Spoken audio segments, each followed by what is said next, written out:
Est-ce qu'on peut tous acclamer le Seigneur pendant que nous commençons ces cultes de célébration? Nous nous accueillons dans la présence de Dieu avec joie. Parce que c'est un jour que l'Éternel a donné, nous allons nous réjouir. C'est un jour où l'Éternel nous appelle à la liberté. Il nous a rendus libres. Qui peut nous condamner? Qui peut condamner les élus de Dieu? Parce que ce que le Seigneur a déclaré libre, personne ne peut les condamner. C'est pourquoi dans ce culte de ce matin, nous voulons célébrer le nom de l'Éternel. Nous voulons les louer. Nous voulons l'élever là où tu es. Tu vas t'élever, tu vas te mettre debout et tu vas commencer à acclamer le nom de l'Éternel. Tu vas commencer à acclamer selon la cadence. Alléluia.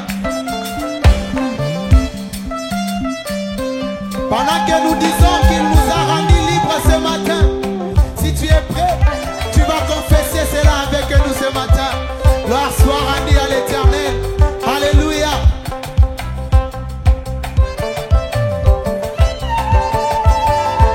Mololo, mololo, mololo.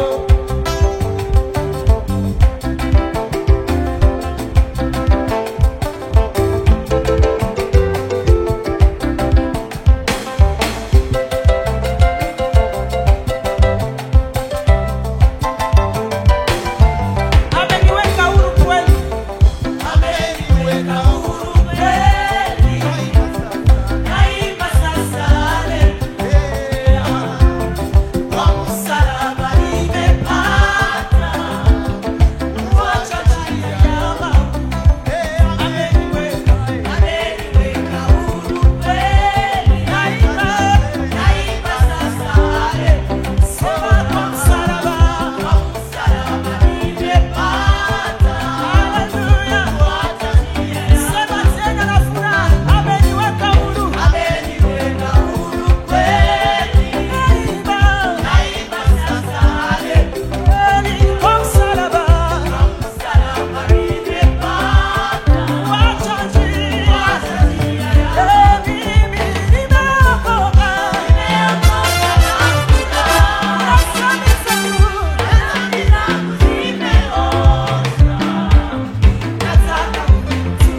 qu'il a rendu libre. Parce que nous sommes libres, lui qui nous a déclarés libres et nous a aimés. Quelqu'un peut célébrer sa liberté en Christ aujourd'hui. Quelqu'un peut célébrer sa liberté en Christ aujourd'hui. Quel choix d'être appelé enfant de Dieu. Quel choix d'appartenir à la famille de Dieu. Quel choix de porter le nom de Dieu. Quel choix de représenter notre Dieu sur cette terre. Quel choix d'être appelé fils de Dieu. N'est-il pas écrit dans le livre de Jean à tous ceux qui l'ont reçu, à ceux qui ont pris à son nom, il leur a donné le pouvoir. Quel choix de célébrer ce pouvoir. Quel choix de célébrer ce pouvoir. C'est pourquoi quand j'écris au nom de Jésus, les maladies tremblent. Quand j'écris au nom de Jésus, les démons tremblent. Quand j'écris au nom de Jésus, les problèmes s'enfuient. Quand j'appelle le nom de Jésus, mon Père, mon Dieu, il m'écoute. Mon Père, mon Dieu, il me répond. Mon Père, mon Dieu, il vient à mon secours. C'est pourquoi, comme le psalmiste peut le dire, je n'ai craint aucun mal, car mon Père, mon Dieu est avec moi. Je n'ai craint aucun mal, parce que mon Père est avec moi. Je n'ai craint aucun mal, parce que celui qui m'a donné son nom est celui qui me vient au secours. Je veux que quelqu'un commence à parler à Dieu. Je veux que quelqu'un parle à Dieu avec assurance. Si tu es un fils de Dieu, parle à Dieu avec assurance. N'est-ce pas, la Bible me dit, approchons-nous donc avec assurance devant le trône de grâce, parce que j'ai reçu la grâce et la faveur d'entrer dans ce palais, d'approcher ce trône, parce qu'il n'y a rien qui soit impossible à Dieu. Est-ce qu'il y a quelque chose qui soit impossible à Dieu? Et ce matin, je veux parler à ma vie. Je veux dire à ma vie qu'il n'y a rien qui soit impossible à Dieu.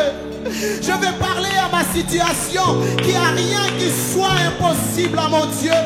Je veux parler à ce pays. Je veux dire qu'il n'y a rien qui soit impossible à mon Dieu. Je veux parler à ma maladie ce matin. Je veux dire à cette maladie qu'il n'y a rien qui soit impossible à Dieu. Je veux parler à mes problèmes ce matin. Que en Jésus je suis libre. La peur ne me fera plus rien. Oui, la honte ne me touchera plus. Oui, je suis libre en Dieu. Quelqu'un parle à Dieu ce matin. Quelqu'un déverse son cœur devant le trône de grâce, en train de dire à Dieu combien tu as confiance. En train de dire à Dieu combien tu as confiance. C'est pourquoi je veux voir les cœurs qui s'élèvent et qui montent. Les cœurs qui montent en parfum devant Dieu, comme une offrande devant le trône. Quelqu'un qui offre son cœur ce matin. Alléluia. Alléluia. Alléluia. Quelqu'un peut commencer à dire qu'il est le Dieu de toute victoire, qu'il est le Dieu de toute gloire, qu'il est le Dieu de toute puissance. Alléluia. Alléluia. Alléluia. Rien n'est comparable à notre Dieu. Rien n'est comparable à lui. Ce qu'il fait n'a rien de comparable. Il y a des choses qu'il fait et l'homme peut dire, ça c'est l'Éternel qui l'a fait.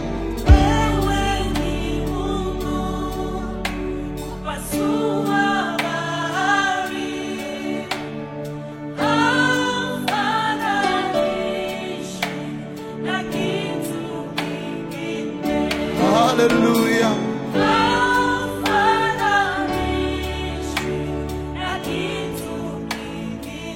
Encore une fois, wewe ni Mungu. Upasua bahari, haufananishi.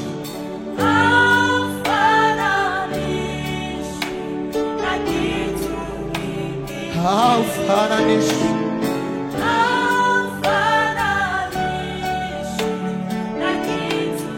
Imba tena, wewe ni Mungu.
impossible à Dieu ce matin?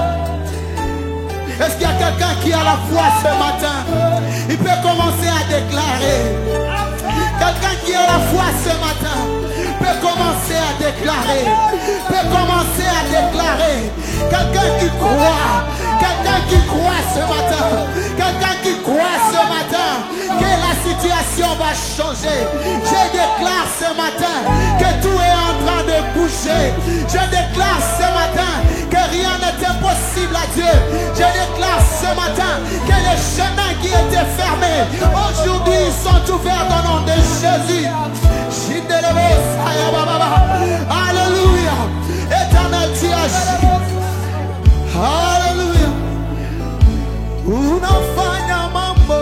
Unafanya mambo ambayo wanadamu hawezi kufanya. Unatoa faraja ambayo wanadamu hawezi. Unafanya mambo. Unafanya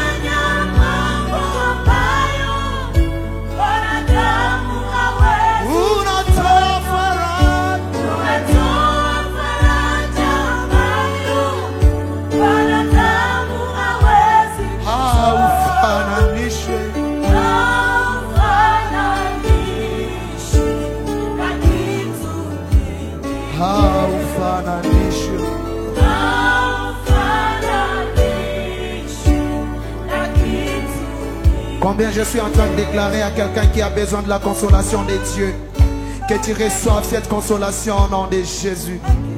Combien je suis en train de déclarer ce matin que cette personne qui a besoin de la grâce de Dieu reçoit cette grâce ce matin au nom de Jésus.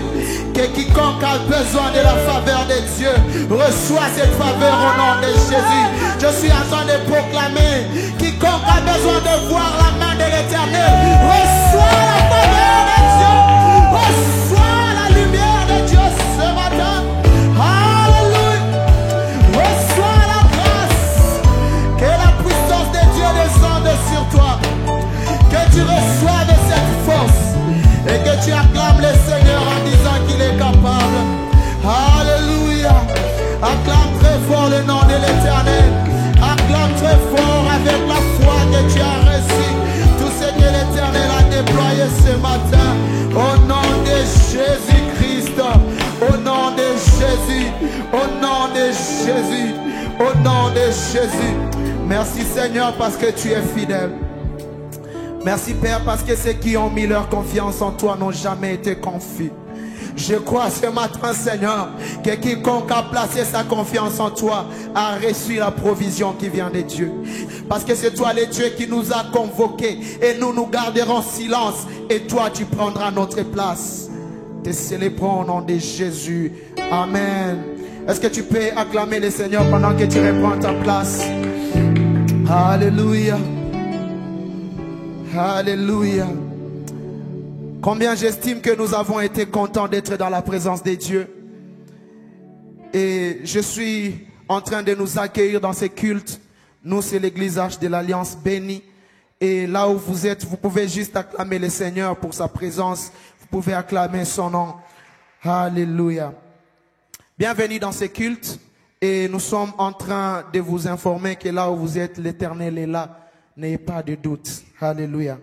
Si vous avez vos offrandes, j'ai prie que vous les prépariez parce que à la fin de ces cultes, vous allez offrir à l'Éternel là où vous êtes. Et nous qui sommes ici, nous allons aussi offrir. Et donc, préparons nos offrandes. Nous allons prier pour les offrandes juste avant d'accueillir celui qui va prêcher. Mais avant juste de l'accueillir, je vais me donner juste 2 ou 3 communiqués. C'est que je veux en fait nous rappeler que nous sommes sur la radio Elisabeth chaque matin à partir de 5h30 jusqu'à 6h30. Et donc, pour ceux qui ont des radios, s'il vous plaît, suivez-nous sur la radio Elisabeth, la 88.7. Ne manquez pas à nous suivre. Et aussi, de 7h à 8h, nous rediffusons nos cultes sur la même radio, sur la radio Elisabeth. Et puis, chaque jour, à partir de 19h à 20h, nous avons des prédications en direct avec les différents serviteurs de Dieu. Donc, il faut toujours être prêt à suivre ces prédications parce que ce sont des moments où l'Éternel va vous toucher et il va répondre à plusieurs de vos questions. Et donc aussi, nous voulons appeler et rappeler à tous les chrétiens que les dimanches 16 août, culte dominical ici au temple de l'église Arche de l'Alliance. Et donc, nous aurons culte ici à l'église à partir de 9h à 11h. Commencez déjà à vous préparer. Est-ce que vous pouvez accueillir cette bonne nouvelle aussi avec des acclamations quand même? Et donc, les dimanches 16 août, nous serons là à partir de 9h au temple de l'église qui est situé derrière la prison des femmes ici dans les quartiers résidentiels en diagonale avec l'organisation PPCSP.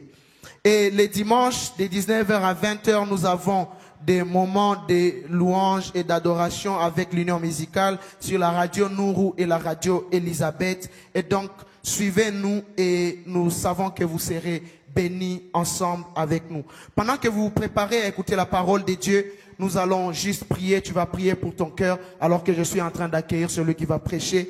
Prie pour ton cœur et demande à ce que Dieu te parle. Éternel notre Dieu, nous prions pour cette prédication, pour ce message que tu nous as prévu aujourd'hui. Ma prière est que tu parles et que tu touches à nos cœurs. Et aussi, je suis en train de prier pour ceux qui sont venus avec les offrandes. Éternel, que tu bénisses les offrandes et que tu leur accordes, Seigneur, les désirs de leur cœur. Bénis ces instants et parle à travers cet homme que tu as prévu comme un outil. Au nom puissant de Jésus, nous avons prié. Amen. Amen. Amen. J'aimerais que ceux qui sont en train de nous suivre de partout dans la ville, Ningependa kwa wote ambao wanatufuata kila mahali ndani ya mji de dire merci à Dieu au travers d'une bonne acclamation. waweze kusema asante kwa Mungu kwa kumshangilia, De le faire très bien parce que na waweze l'Éternel a été kumshangilia avec vizuri nous. kwa sababu Mungu ameweza kuwa pamoja nasi. L'Éternel qu'on parle dans la Bible, c'est lui qui secourt au temps de la détresse. Yule de Mungu prière. ambaye amesemewa ndani ya Biblia ndiye yule ambaye anatusaidia wakati ya shida.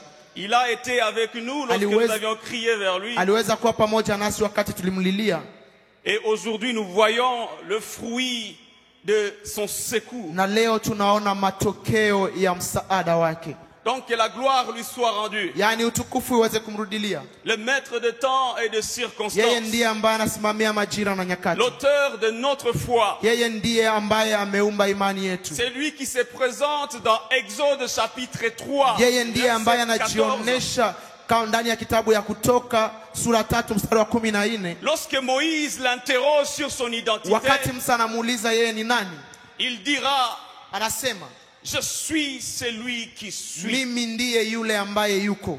Au chapitre 6, Kwa sura yake ya 6 le 3e verset, kwa mstari wake wa 3 il dit ceci, anasema hivi, je suis celui qui est apparu à Abraham, anasema mimi ndiye ambaye niliweza kumuonekania Abraham, à Isaac, kwa Isaka à na Jacob, Yakobo, comme un Dieu tout-puissant. kama Mungu mwenye nguvu zote, Mais aucun d'entre eux na hakuna yule yeyote ne m'a wao connu ambaye aliweza au nom kunijua d'éternité, kwa jina ya au milele, nom de l'éternel. kwa jina ya Mungu wa Je milele. suis, c'est un nom d'éternité. Mimi ndiye yule ambaye niko, ni jina ambaye inaonyesha umilele wake. Je suis, c'est un nom qui appartient dans l'éternité. Mimi ndiye Mungu ambaye niko, naendelea kwa milele na milele. Je suis, il ne dépend pas de temps et de Yeye circonstances. hawezi kufatana na majira na nyakati. Je suis et avant les événements. Yeye ndiye alikuwa mbele ya majira, Il est pendant les na événements. yeye ndiye ako kwa hizi Et il nyakati, est après les na événements. ataweza kubaki na kuishi Je baada. suis demeure. Yeye ndiye Mungu ambaye anadumu Hier, aujourd'hui jana, leo et éternellement. na hata milele, Comme la Bible le kama déclare vile Biblia imesema dans Hébreux chapitre ndani ya 13, kitabu ya Ibrania sura 16 verset 8. mstari wake wa 8. Le psalmiste ajoute Na yule mhubiri ndani ya kitabu ya Zaburi anasema dans le chapitre 90 au verset 2, kwa sura yake ya 19 mstari la wa Bible 2, déclare ceci: Biblia inasema hivi, avant que les montagnes ne fussent nées hata kabla milima ziweze kuzaliwa et que tu eusses créé la terre na et le hata monde, haujaweza kuumba dunia na nchi, d'éternité en kwa éternité, milele ya kale na milele ya kuja, tu es Dieu. wewe ni Mungu.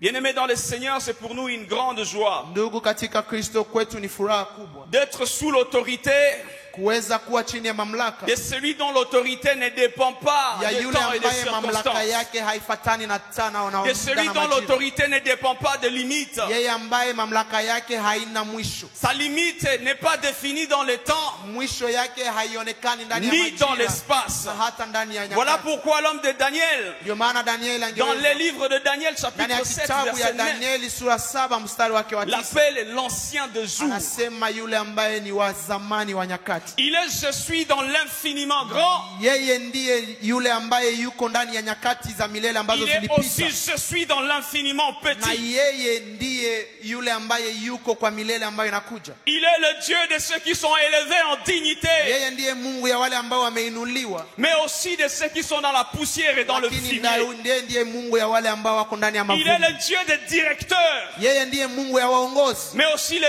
Dieu des huissiers et des na sentinelles. Mungu ya wale wote ambao Il wanaoongozwa est hata le Dieu zamu. de ceux qui sont dans la ville. Yeye ndiye Mungu wa wale ambao Il wako ndani est ya aussi le mji, Dieu de ceux qui sont dans le village. lakini pia yeye ndiye Mungu ya wale Il ambao est wako le Dieu ndani des ya Congolais. vijiji. Yeye ni Mungu wa wale Kongomani, Il est aussi le Dieu des Togolais. na yeye ndiye Mungu ya wale ambao wako ndani Il ya est nchi ya le Dieu Togo. de ceux qui sont dans la joie, Yeye ni Mungu ya wale ambao mais wanafurahi, il est aussi le Dieu de ceux qui sont dans le deuil. lakini yeye pia ni Mungu ya wale ambao Il wanalia. n'est pas moins Dieu lorsque je suis malade Yeye siye Mungu kupungukiwa wakati mimi nimekuwa mgonjwa, et plus Dieu lorsque je suis en bonne na santé. Mungu mkubwa wakati mimi niko salama. Ni moins Dieu lorsque je suis au chômage, Yeye siyo Mungu kwa sababu mimi nimekosa mais kazi, plus Dieu lorsque je suis Na au yeye amekuwa travail. tena Mungu kwa sababu nimepata kazi. Il n'est pas moins Dieu lorsque je suis célibataire. Haisemeki ya kwamba yeye atakuwa Mungu Et kidogo kwa plus sababu Dieu sina lorsque je bwana. suis marié. Na ama yeye amekuwa Mungu mkubwa kwa Il sababu n'est pas nimekuwa na moins Dieu ndoa. lorsque je suis locataire. Yeye haisemekani ya kwamba ameshindwa kuwa Mungu kwa Et sababu plus sina Dieu nyumba. lorsque je suis propriétaire. Lakini pia kuwa Mungu mkubwa kwa sababu nimekuwa na Il n'est nyumba. pas moins Dieu lorsque je suis stérile. Sio kusema yeye hayuko Mungu kwa sababu sina watoto. Et plus Dieu lorsque j'ai des Na anakuwa enfants. Mungu mkubwa kwa sababu nimekuwa na watoto. Il n'est pas moins Dieu lorsque j'ai échoué. Sio kusema yeye amepungukiwa Et umungu plus kwa sababu Dieu lorsque nimeshindwa. j'ai réussi. Kusema ya kwamba mimi yeye amekuwa Mungu kwa sababu nimeweza. Il n'est pas moins Dieu lorsque je suis tombé. Hapungukiwi kuwa Mungu wakati Et nimeanguka. plus Dieu lorsque je suis Na debout. kuweza kuwa Mungu mkubwa wakati Il n'est nimeanguka. pas moins Dieu lorsqu'il n'y a pas de miracle. Hapungukiwi Mungu wake wakati ya Et miujiza. plus Dieu lorsqu'il y a de prodiges. Na kuwa Mungu wakati kuna Il n'est maajabu. pas plus Dieu Yeye sio Mungu zaidi lorsque je suis au sommet. wakati nimekuwa juu. Et moins Dieu Na Mungu kwa kupungukiwa lorsque je suis dans la wakati vallée. nimekuwa chini. Souvent, Sana sana on croit que tunaweza kuamini ya Dieu kwamba est Dieu parce qu'il a manifesté sa puissance. Mungu ni Mungu kwa sababu ameonesha uwezo wake. Dieu est Dieu lorsqu'il a manifesté ce prodige. Mungu ni Mungu kwa sababu ameonesha makuu yake. On croit que Dieu est Dieu lorsqu'il y a des tonnerres, des Tunaweza kuwaza tremblements. kama yeye ni Mungu wakati ya Mais maradi. je suis en train de t'annoncer ce matin. Lakini nataka nikutangazia asubuhi ya Il est leo. le Dieu qui est présent même dans un murmure doux et Nataka léger. nikwambia ya kwamba yeye ndiye Mungu hata wakati hakuna sauti yoyote. Je t'annonce, bien-aimé, Nataka nikutangazie qu'il est présent. ya kwamba yeye ni Même mahali à hapa. Beni, là où il y a l'insécurité. Hata hapa Beni wakati Il ambapo est hakuna présent. usalama yeye Il yuko. est le même aux États-Unis. Yeye ndiye yule ambaye ako Il est le Marekani. même ici. Na ni yeye yule Il ambaye ne ako hapa. connaît pas de l'ombre de variation. Hajui kama hawezi kupungukiwa. Je ne serais pas en train de croire que Dieu est Dieu Sitaki kuamini ya kwamba Mungu ni Mungu lorsque je suis en kwa sécurité, sababu nimejisikia ou ndani ya lorsque je suis en usalama. bonne santé, Ama wakati ou nimejisikia lorsque vizuri. tout va bien chez Ama moi, wakati kila kitu ou kinaendeka. lorsque je suis élevé en dignité, Ama wakati nimeinuliwa. ou lorsque je suis sur des montagnes. Ama wakati nimekuwa juu ya mlima. Non, Dieu reste Dieu. Lakini Mungu Peu anabaki Mungu. importe la situation, Haijalishi yote peu ambayo importe unapitia. mon lieu géographique, Haijalishi peu mahali ambapo importe mes humeurs, haijalishi peu vile importe najisikia. ce que je suis, Haijalishi peu ambayo importe unasikia. ma taille, le Haijalishi ukubwa Seigneur wangu. reste Dieu. Mungu anabaki Mungu. Alléluia. Amen. Aujourd'hui, bien-aimé, Leo ndugu, je suis venu t'annoncer. nataka Et ça nikutangazie. sera une thématique que nous allons développer ce Na matin. itaweza kuwa mada ambayo Du tutaweza Dieu kusema de la leo. vallée. Kusema ya kwamba Mungu ambaye ako ndani ya Je suis kivuli. venu t'annoncer une autre dimension d'un Dieu que Nataka nous servons. kukuonesha Mungu mwingine ambaye ako ndani ya uvuli. Il est le Dieu de la vallée. Yeye ndiye Mungu wa uvuli. Il est le Dieu de la vallée. Yeye ndiye Mungu ambaye ako ndani ya uvuli. Alléluia. Amen. Oui, je suis parfaitement d'accord. Ndiyo naweza kuhakikisha Dieu est dans les hauteurs. ya kwamba Mungu ako juu ndani ya milima. Il dit à Jean dans Apocalypse, Angeweza kuambia Yohana kwa monte ufunuo ici, ya kwamba panda mahali hapa. monte ici, Panda hapa. et je te ferai voir ce qui va arriver dans la suite des temps. Nitakuonesha ni nini ambayo itafika kwa masiku zinazokuja.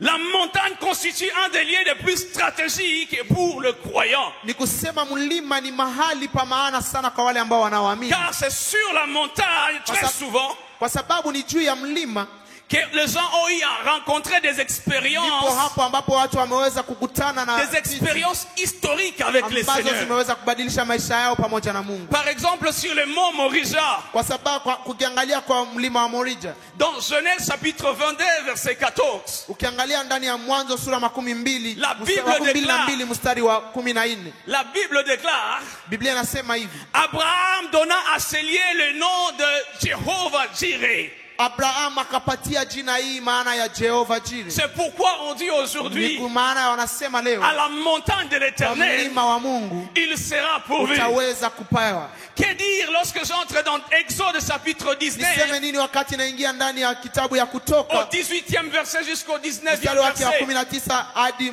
yani sura yake ya 19 mstari wa C'est 18 hadi l'histoire sur 19 le mont Sinaï. ambao wanaongea juu ya Sinai. La Bible dit, Biblia inasema la montagne de Sinaï était tout en fumée. ya kwamba mlima wa Sinai uliweza kuwa na Parce que l'Éternel y était kwa descendu au sababu milieu du feu. Mungu aliweza kuonekana hapo ndani ya moto. Cette fumée s'élevait comme la fumée d'une fourneuse. Hiyo moshi iliweza kupanda kama moshi mahali ambapo kunatoka na Et moto, toute la montagne tremblait na mlima wote uliweza kutetemeka, avec violence. ikaweza kutetemeka Les sana, sons de la trompette retentissaient de plus en plus na fort. sauti za baragumu zikaweza kusikika sana. Moïse parlait et Dieu lui répondait à haute voix. Musa alikuwa akiongea na Mungu akamjibu kwa sauti. Aujourd'hui, la montagne est un grand symbolique dans notre vie Leo spirituelle. mlima ni mahali pa alama kubwa ndani ya maisha ya kiroho, Jusqu'au point où nous avions attribué aujourd'hui hadi kuweza kupea que la montagne est un endroit idéal à la rencontre de notre ya Dieu. kwamba mlima ni mahali pazuri ambapo La tunaweza montagne kukutana na est un Mungu. endroit idéal pour rencontrer son Seigneur. Mlima ni mahali pazuri kwa kuweza kukutana na Baba. Bref, bien-aimé,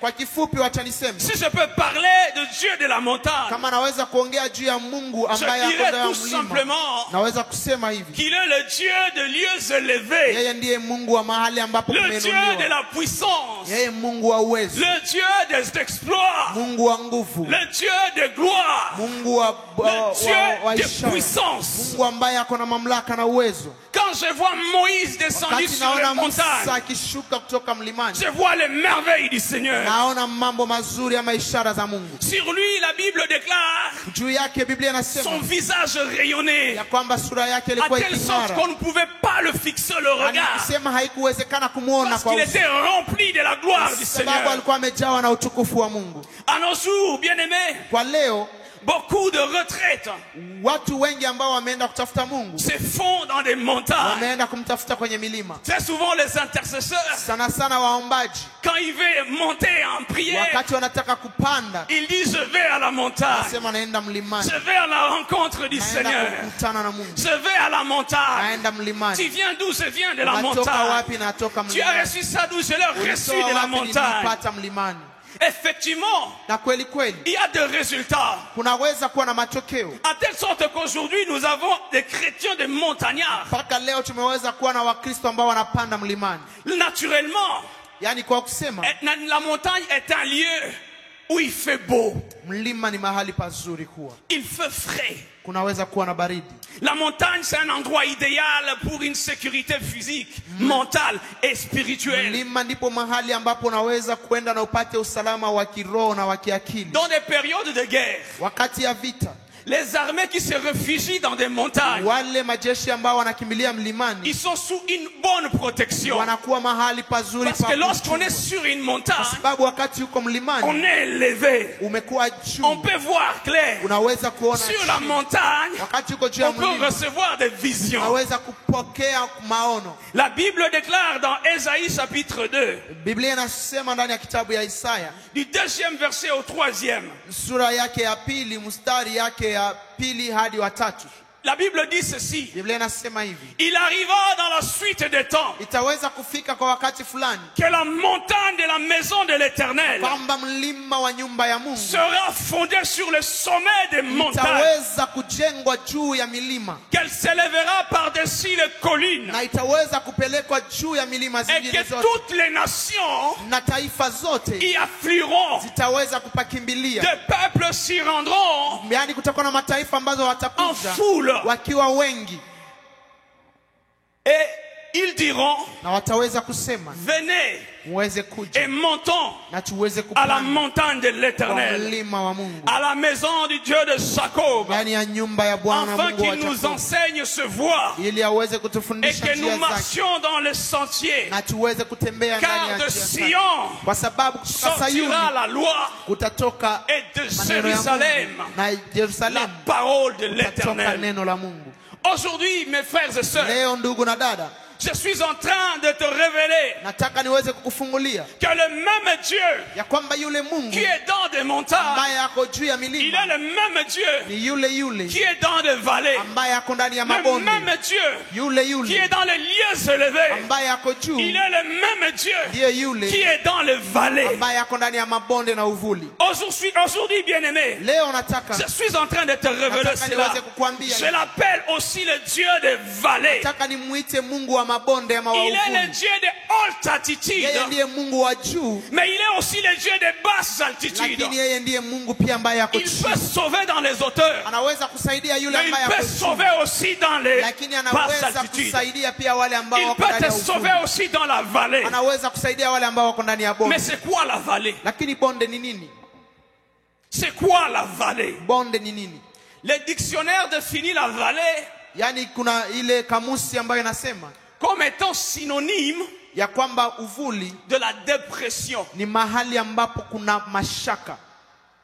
Le dictionnaire a beaucoup de définitions sur la vallée. Yaani bonde inaweza kuwa na maana mingi, Mais curieusement, lakini la seule définition kuna ile ambayo kamusi qui imepana a attiré mon attention, ambayo imeweza on dit que la kunivutia. vallée est synonyme de la dépression. Kusema ya kwamba ndani ya mabonde ni mahali ambapo kunaweza kuwa na mashaka. Or, Ijapokuwa celui qui dit la dépression, yule ambaye anasema mashaka, géographiquement, kwa kusema ndani ya mahali la dépression, mashaka, les géographes définissent une dépression comme étant wale ambao wamesoma nchi wanasema ya kwamba mashaka un enfoncement de cuvette. ni mahali ambapo unaweza kuingia kwa ndani, Un enfoncement de cuvette. Une mahali cuvette ambapo s'enfonce. unaingilia, yani mahali ambapo umefunikwa, Ou encore, ama tena un endroit de basse pression atmosphérique. mahali ambapo hakuna ile yani uvuli mkubwa. Économiquement, Ama tukiongea ndani ya biashara ama ndani ya kipesa, économiquement, les économistes définissent la dépression comme étant wale ambao wamejifunza mambo ya pesa wanasema la récession. ya kwamba ukiweza kuwa ndani ya bonde ni mahali ambapo umeweza kupoteza. La récession, c'est un moment de ralentissement et d'affaiblissement des activités économiques. Kupoteza ama wakati ambao vitu vinaenda pole pole ama biashara zinaenda pole En pole. termes simples, on parlerait d'un moment de crise. Yani ni kusema wakati ambapo pesa zimekosekana. Les psychologues, ils définissent la dépression comme étant, Wale ambao wamejifunza mambo ya akili wanasema ils disent que c'est l'abattement, ya kwamba wakati umekuwa ndani ya mashaka ni wakati umechoka, état de souffrance wakati umeteseka, qui se traduit par une perte de goût de vivre. wakati umepoteza hamu ya kuishi, C'est-à-dire une souffrance atroce. yani wakati umepitia Ça te magumu fait makali perdre même le goût de na vivre. unaweza kupoteza hata hali ya kuishi. Mais j'aime aussi la définition de David. Lakini napenda ile ambayo Daudi alisema. David il définit Daudi anasema la vallée comme étant ya kwamba bonde, l'endroit mahali où ambapo plane l'ombre de la mort. umeweza kuwa kivuli cha mauti. Bien aimé, la vallée, elle est effroyable. Yani ni kusema bonde ni mahali ya La uovu, vallée, elle est hostile. yani mahali ambapo hauwezi La kuona, vallée, elle provoque la panique et la peur. inaweza kukuleta ya kwamba uweze kuwa na mashaka na woga. La vallée, c'est le seul endroit au monde Ni mahali ambapo où personne n'oserait aller en vacances. hakuna mtu anaweza kusema niende Parce que nipumzike si tu mahali veux hapo, oser, kwa sababu ukijaribu c'est à tes risques et périls. ni kusema ya kwamba unaenda huko ili uende kupoteza na kufa. Dans 1 Samuel chapitre 17, Ndani ya Samueli wa kwanza sura 17 verset 3, mstari wa 3 la Bible dit ceci. Biblia inasema Les Philistins étaient vers la montagne d'un côté ya kwamba Wafilistini walikuwa wamesimama kwa mlima mahali fulani, et Israël était vers la montagne de l'autre côté. na Israeli ikaweza kusimama kwa mlima kwa hiyo kushoto. La Bible précise Biblia inaonyesha que la vallée, ya kwamba hapo katikati ndani ya bonde, la vallée le séparait. hiyo bonde ndiyo ilikuwa inawatenganisha Pendant 40 jours kwa siku 40 et ama 40, 40 nuits, na usiku 40 Goliath Goliathi ne trouva pas un seul homme. hakuwa amepata hata mtu mmoja, Goliath n'a pas trouvé un seul homme de la grande armée de l'Éternel hakuweza kupata hata mtu mmoja ndani ya ile jeshi la Mungu qui devait descendre dans la ambaye vallée aliweza kushuka ndani ya bonde pour lui faire face. ili aweze kumpiganisha. L'homme de 6 coudées, Yule mtu ambaye alikuwa na urefu wa mikono 6, avec une casque de rein, ambaye alikuwa amevaa hiyo kofia ya shaba, une cuirasse de caille ambaye pesant alikuwa 60 amekuwa na kilos, ngao ya shaba ambayo ilikuwa na hiyo kilo 60, avec une armure de rein aux jambes, ambaye alikuwa amevaa pia shaba kwa miguu, un javelot de rein avec une épaule. ambaye alikuwa na mkuki pia wa shaba. Les bois de sa lance étaient d'une en soupe et de tisserand, alikuwa ameweza kuwa na mkuki ambaye iko na mti ambayo ni wa kilo, avec une lance de 600 cycles de fer. ambayo alikuwa na hiyo mkuki pia ambayo Wow. ilikuwa ya kilo zaidi. Goliath, il a quoi semer la terreur dans Yani la wa vallée. kumwangalia ulikuwa anaweza kuleta uoga. Avec cette description, tout Kuonesha vile simplement, alikuwa ameoneshwa, alikuwa anaonesha uoga. affronter Goliath. Kuweza kumkaribia, L'armée d'Israël affrontait Goliath. watu wa Israeli walikuwa wameshindwa Ni un seul kumkaribia. homme d'Israël affrontait Goliath. Hakukuwa na mtu mmoja wa Israeli ambaye C'est du alikuwa purement anaweza de suicide.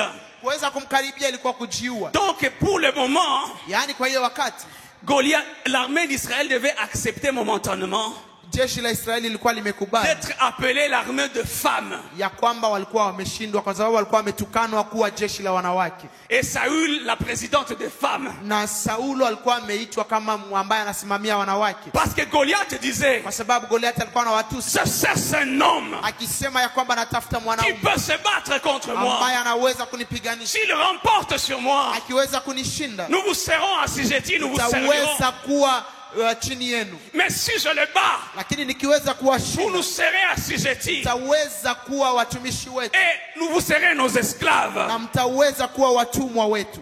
Bien-aimés, on ne peut pas dire à une femme de descendre dans la vallée. Hauwezi kuambia mwanamke aweze kushuka ndani ya hiyo Voilà mahali. pourquoi 40 jours et 40 nuits dans l'armée d'Israël, il n'y avait que des femmes. Ndio maana kwa hizo siku 40 kuweza kupatikana hata Parce que dire à mwanaume une mmoja. femme de descendre dans cette Kwa vallée-là, sababu kuambia mwanamke aende asaidie c'est na être tout kupiganisha simplement ennemi de femmes. ilikuwa kuwatusi pia wanawake. Qui est cet homme? Huyu ni mtu gani? Nous cherchons un homme. Tunatafuta yule mtu. Qui est cet homme qui va descendre dans la vallée pour Tunatafuta enlever yule l'opprobre mtu ambaye atashuka ndani ya bonde ili aweze kutoa haya et enlever l'opprobre sur l'armée de na l'Éternel kuweza kutoa haya kwa jeshi la et Bwana enlever l'opprobre sur tout na Israël? kutoa haya kwa Israeli mzima. Qui est cet homme? Ni nani yule mtu? Bien-aimé dans le Seigneur, Ndugu katika Kristo, la plus grande menace des Israélites à cette époque-là shaka kubwa ya Waisraeli kwa hiyo siku n'était même pas Goliath, haikukuwa Goliathi ni la vallée. ama bonde. La plus grande menace, Hiyo shida kubwa, ou mashaka en autre kubwa, terme, le plus grand Goliath Goliathi mkubwa kwa hiyo siku n'était pas dans la vallée en train de lancer les défis contre l'armée de l'Éternel. hakukuwa ndani ya bonde. En réalité, Kwa ukweli, les Goliaths de la vallée, yule Goliathi wa hiyo bonde, les Goliaths qui étaient dans la vallée, yule Goliathi ambaye alikuwa ndani ya bonde, n'étaient qu'une représentation physique d'un Goliath spirituel. ilikuwa kuonesha ya kiroho ya ule Goliathi ambaye alikuwa ya kiroho. En vrai dire, Kwa kusema ukweli, le vrai Goliath ukweli wa Goliathi se trouvait dans les camps des Israélites. alikuwa ndani ya nchi ya Israeli. Ce vrai Goliath Yule Goliathi wa kweli était celui que j'appelle la peur. ilikuwa uoga. Le vrai Goliath Goliathi wa kweli était celui que j'appelle la crainte. ilikuwa uoga. La Bible dit, Biblia inasema au verset 24 de 1 Samuel, kwa mstari wake wa 24 wa Samueli wa kwanza, à la mstari wake wa vue 17, à sura la yake ya vue de 17, cet homme, kwa kuona yule mtu tous ceux d'Israël wote wa Israeli s'enfuirent devant lui. walikuwa wakikimbia mbele yake. À la vue, lorsque Goliath s'avance, Wakati anaenda mbele wanamuona, tous ceux d'Israël, wote walikuwa wanakimbia, ils s'enfuirent. walikuwa La wanakimbia. Bible ajoute, Biblia inaongeza ils furent saisis walikuwa wakishikwa d'une grande crainte. na uoga mkubwa. La Bible dit, Biblia inasema ils furent saisis, wakaweza non kushikwa, pas par Goliath, sio na mais Goliathi, ils furent saisis lakini par wakashikwa la peur. na uoga. Dans Nombre chapitre 13, Ndani ya kitabu ya Hesabu sura 13 c'est l'histoire des 12 espions ni hiyo hadithi ya wale watu ambao walitumwa qui 12 sont allés explorer Canaan. ambao walienda kutembelea À Kanaani. leur retour, Wakati walirudi, 10 d'entre eux, 10 kati yao ils vont décrier, wakaweza ils kusema, vont dire, wakasema le pays que nous sommes allés explorer, nchi ambao tulienda kutembelea c'est un pays qui dévore les habitants. ni nchi ambayo inakula watu wake. Nous y avons trouvé les géants, Tuliweza kuwakuta watu ambao le ni wakubwa, fils wakubwa, d'Anak. watoto wa Anak, Nous étions à nos yeux na mbele yao tuliweza et au kuwa, leur na kwa macho yao comme des sauterelles. tulikuwa kama mpanzi.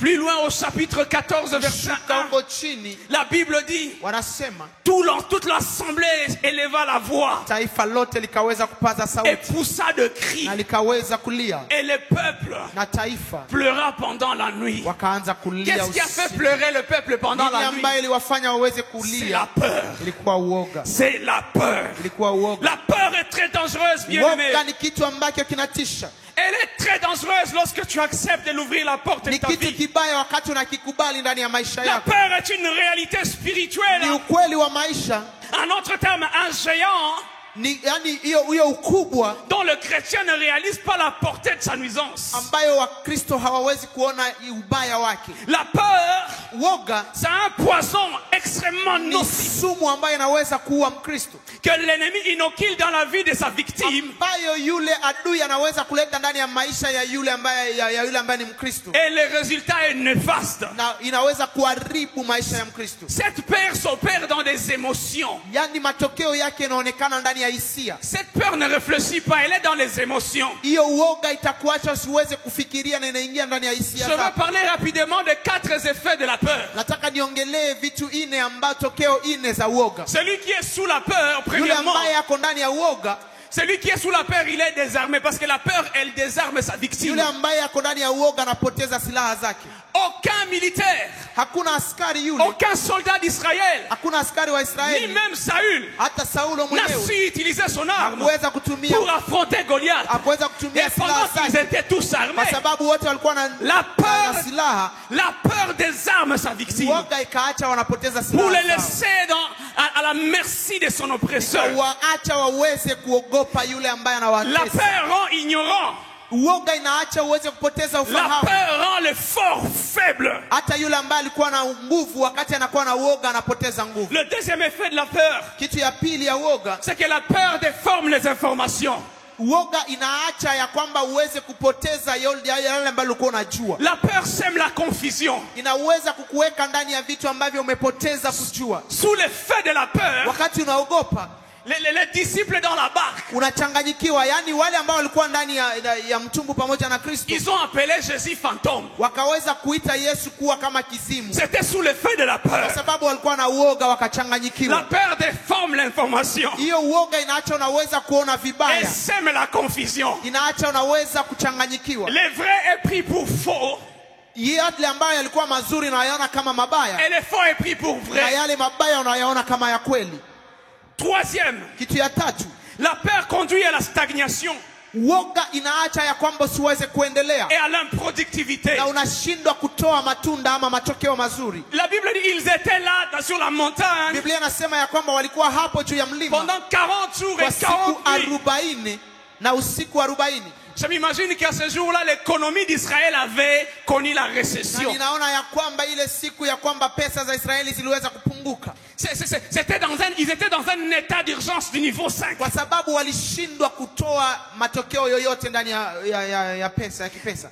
Quatrièmement, Ya nne, la peur fait plonger dans sa victime dans une incertitude et des doutes. woga inaacha uweze kuwa ndani ya mashaka, Or, qui parle le doute, na yule ambaye anasema mashaka les doutes, c'est l'ennemi numéro 1 public de la foi. ni kusema mashaka ndiyo inaacha imani iweze kupotea ama Or, qui dit que kutingizika. celui qui n'a pas la foi, Na yule ambaye hana il imani n'est pas agréable à hawezi Dieu. kukubalika mbele ya Mungu. Ce qui est écœurant, Kitu ambayo inatisha aujourd'hui, bien-aimé, ya kwamba leo tout le monde en fait tout par la peur. kila mtu anafanya kila kitu kwa uoga. Osée chapitre 4 verset 6. Hosea sura 4 mstari wa 6. La Bible dit, Biblia inasema mon peuple ne périt pas parce qu'il y a Covid-19. taifa langu halitakufa kwa sababu kuna magonjwa ya Mon kifua peuple ne kikali. périt pas parce qu'il y a Ebola Hawaseme ya et la kwamba taifa sécurité. linapotea kwa sababu kuna Ebola ama Mais kukosa usalama. mon peuple périt parce qu'il lui manque la connaissance. Lakini taifa langu linakufa kwa sababu imewakosea ujuzi. Dans Ésaïe chapitre 9 au verset Ndani ya 6, Isaya sura 9 mstari wa 6. la Bible dit, Biblia inasema car un enfant nous est né, kwa sababu mtoto amezaliwa, un fils nous est donné, mtoto tumepewa, on l'appellera admirable, tutamuita yule ambaye ni mzuri, conseiller, yule ambaye atatushauri, Dieu puissant, Mungu mwenye uwezo, Père éternel, Baba wa milele, Prince de la paix. yule ambaye analeta amani. Je suis écœuré Nasikasirika tunakasirika lorsque nous sommes aujourd'hui une génération wakati leo tumeweza kuwa watu qui ne ambao consultons plus les conseils de notre conseiller par excellence. ambayo hatutafute shauri ya yule ambaye ni mshauri Nous wetu. avions donné la première place de Jésus à la peur. Tumeweza kupatia nafasi ya Yesu. Nous faisons uoga. tous par la peur. Tunafanya kila kitu kwa Nous uoga. agissons par la peur. Tunatenda kwa uoga. Nous offrons au Seigneur par la peur. Tunatoa sadaka kwa sababu Nous fermons tunaoga. les églises par la peur. Tunafunga kanisa kwa sababu ya Nous uoga. construisons par la peur. Tunajenga kwa sababu ya Tout ce uoga. que nous faisons, c'est par la peur. Yote ambayo tunafanya Mais qui tumefanya est cette kwa uoga. génération Na ni nini hiyo qui taifa descendra dans la ambayo vallée itaweza au kushuka nom ndani de ya l'Éternel des kwa armées sababu jina la Yesu pour Kristo enlever l'opprobre? ili iweze kutoa Il y a haya. c'est David Yule kama qui Daudi va descendre dans la ambaye vallée atashuka ndani pour ya enlever bonde la honte. ili aweze Nous sommes kuondoa. une génération Sisi ni wale qui a ambao tout abandonné. tumeogopa. Bien-aimé, si tu veux attendre que Saül descende dans la vallée Ndugu, pour kama toi, unaogopa, kama unataka Saulo tu ashuke, attendras longtemps. utangojea siku mingi, Car le Saül, kwa sababu Saulo, il n'est pas de l'école du bon berger. kwa sababu yeye sio yule ambaye alitoka David ndani ya n'est shule jamais ya passé par wachungaji l'école du wazuri. bon berger. Kwa sababu Daudi yeye anajua yule mchungaji mwema. Les tout premiers cours à l'école du bon berger, Kwa sababu kitu ya kwanza ndani ya shule ya on yule sait que mchungaji l'Éternel mwema est mon berger. ni yule ambao unajua ya kwamba Mungu ndiye Et nous mchungaji sommes les wangu. troupeaux de son Na pâturage. sisi tumeweza kuchungwa na À yule l'école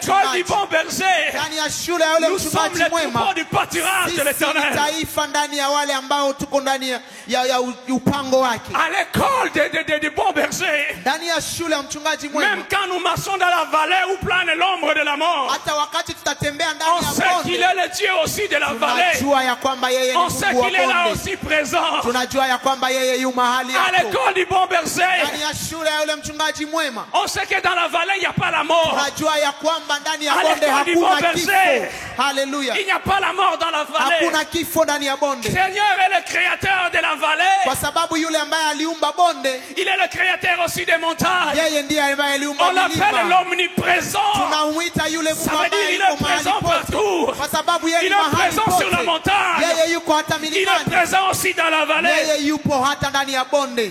Dans l'école du bon berger, Ndani ya shule ya yule le mchungaji psalmiste mwema. l'a dit au chapitre 84, Ndani ya Zaburi sura 18 du na 4 5e mstari wake wa au 5 6e verset. na mstari wake wa 6, La Bible dit, Biblia inasema ils sont heureux. ni wale ambao wako Ils sont waheri, heureux ceux qui placent en l'Éternel leur appui. wanaheri wale ambao wanamtegemea Mungu. Ils trouvent dans leur cœur des chemins tout tracés. Wanakuta ndani ya roho yao njia ambayo imefunguliwa. Lorsqu'ils traversent la vallée de Baca, Wakati wanapita ndani ya il la bonde, transforme en une source pleine de... anaweza kuitengeneza ili iweze Elle kuwa appuie la couvre chemchemi, aussi de bénédictions. na anaweza kuweka baraka Mais mahali hapo. d'ailleurs, bien-aimés, Baba, ndugu katika Kristo, le psalmiste ne parle pas, il ne parle que de l'ombre. yeye anasema hiyo ni bonde la uvuli.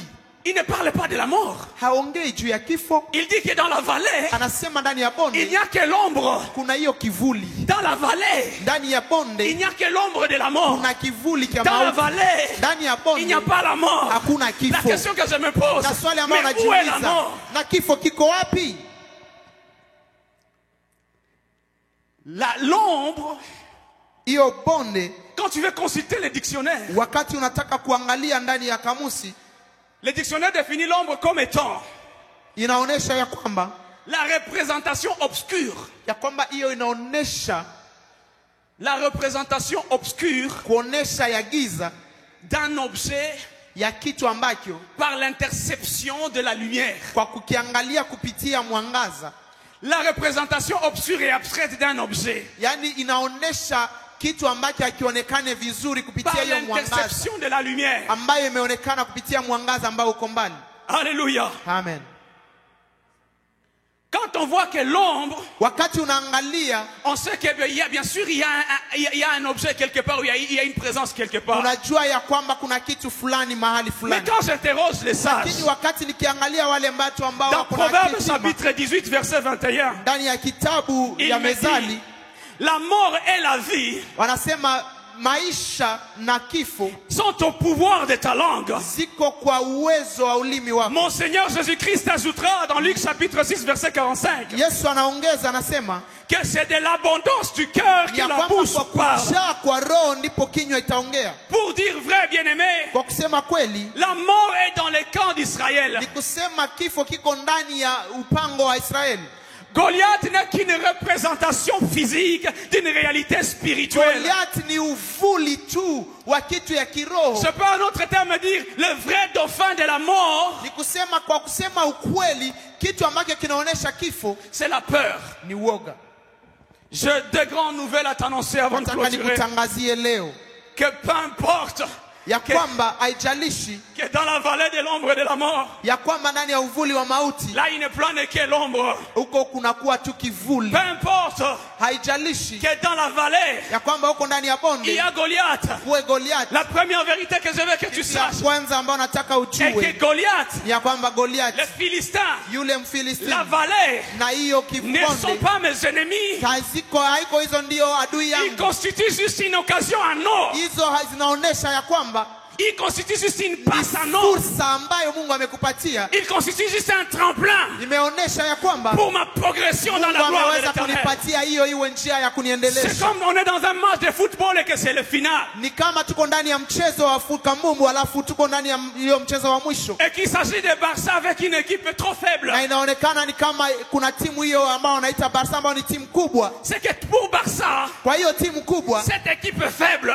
hiyo timu ambayo iko huko chini n'est ni pas dogo. son ennemi. Haiwezi kuwa C'est adui juste yake. un tremplin pour remporter la Hiyo ni coupe. njia tu Mungu Goliath amewapatia ili n'est pas là waweze pour te kushinda. faire du mal. Nataka nikwambie kivuli Goliath est yake juste pour toi kumaliza. là un tremplin vers ton élévation. Goliath ni njia ya kukuonesha ya La kwamba wewe vallée n'est pas là pour te tuer. hiyo njia sio njia ya La kukuua, vallée est là pour ton élévation. lakini ni njia ya Car dans kukusaidia la kupanda. vallée, Kwa sababu ndani ya il y a un bonde Dieu.